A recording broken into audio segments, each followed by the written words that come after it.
ni byiza ko umuntu yiyumva umutwe urimo kundya abantu ariko nanone ntimuhahamuke ngiye Scovia niriwe ku kazindi kuzuba ndarushye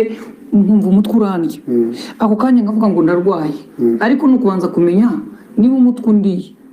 nubwo undiye ute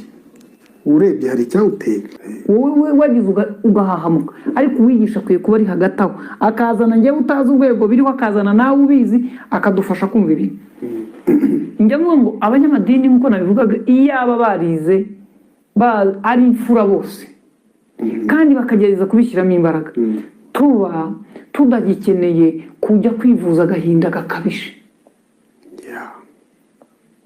nakabaye nza ku mushumba wanjye nkamubwira agahinda gakabije mfite nkaturika nkarira umutima wanjye ukaruhuka none ejo akagaruka akambwira akongera